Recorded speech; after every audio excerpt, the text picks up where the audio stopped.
We actively seek suppliers who share these goals, and we encourage our clients similarly.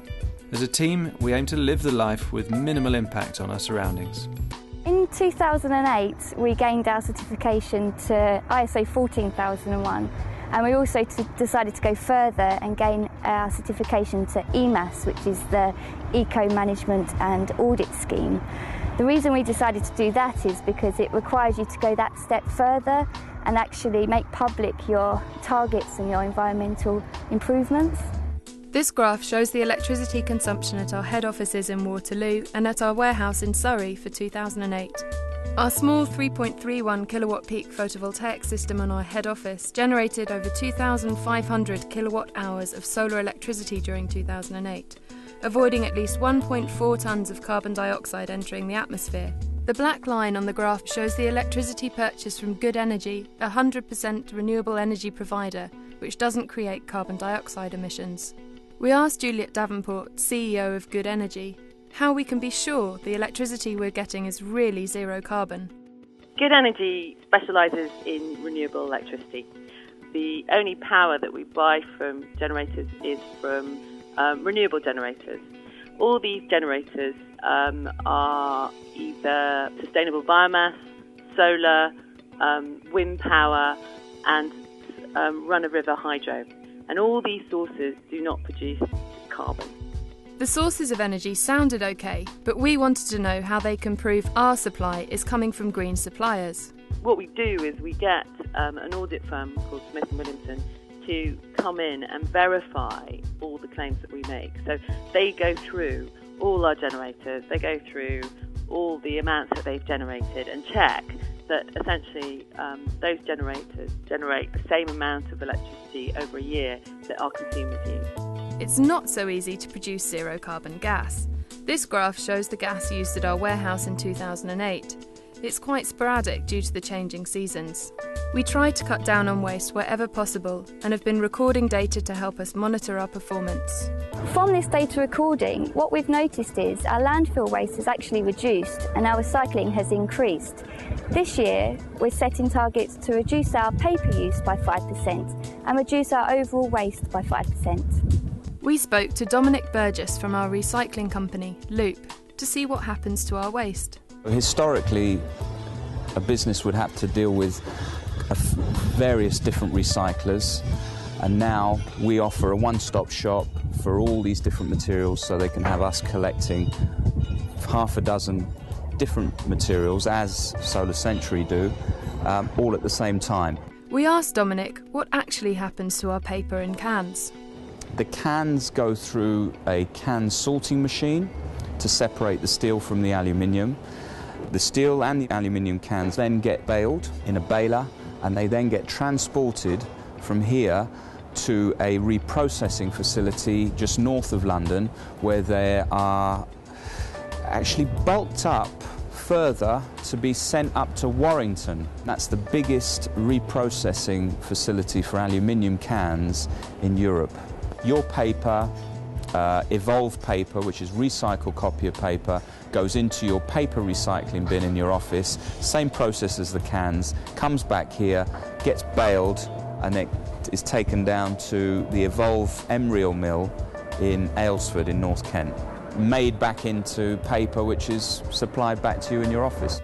We also record the amount of water we use and wastewater we produce. During the 2008 to 2009 period, this was 293 metres cubed, a relatively small amount, which creates a very small environmental impact in comparison to other activities. We continue to print our stationery and other materials on recycled paper using waterless printing techniques by Park Lane Press, Azographics and Seacourt. Waterless printing has a number of benefits. The saving on water is quite remarkable, and we've worked out that over 10 years we've saved something in the order of 7.5 million litres of water, and additionally something like 60,000 litres of IPA solvent. This graph shows the amount of office paper and marketing paper purchased for 2008. We only purchase 100% recycled paper. This data is based on the figures at the time of purchase rather than daily usage, which explains the erratic graph. One of the main environmental impacts of our operations is from transportation. This is both business travel and freight of our goods. We have been recording the mileage from business travel over the past year in order to establish a baseline for improvements and have now set targets to improve on this year on year.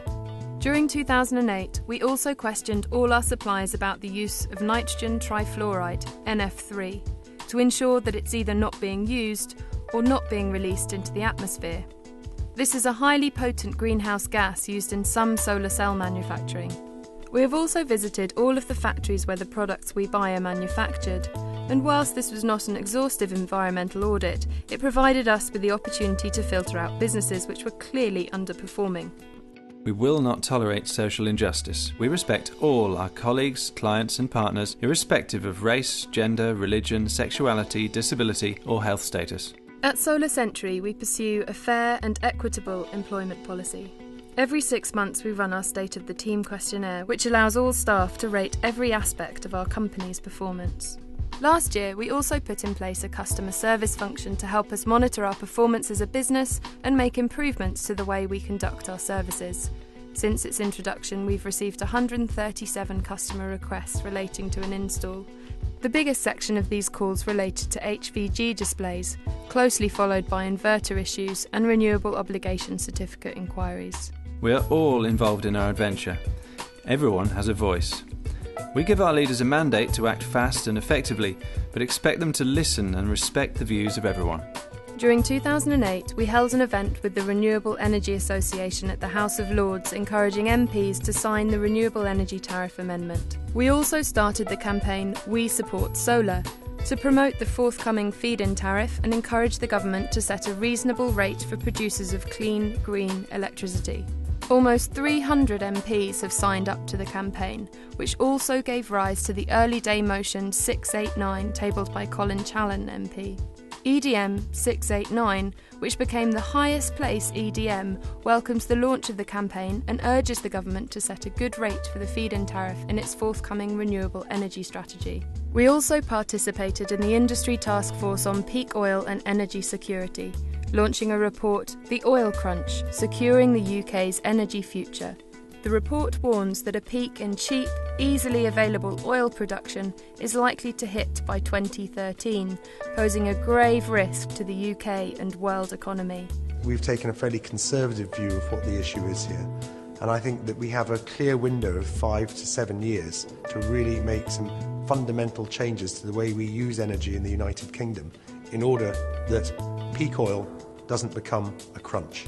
The warning came from a broad spectrum of industry whom Solarcentury are proud to have worked with, including Arup, First Group, Foster & Partners, Scottish and Southern Energy, Stagecoach Group, Virgin Group and Yahoo. We aim to set clear targets, to be fully accountable and to operate within ethical codes of conduct. Our continual engagement with EMAS and corporate responsibility in general demand that we're fully accountable. We are fully compliant with all relevant legislation and have a good health and safety record, with health and safety being the first item on the agenda in all management meetings. We have undergone 4 external audits by BSI, 4 spot checks and 3 internal audits, covering both of our sites since last year.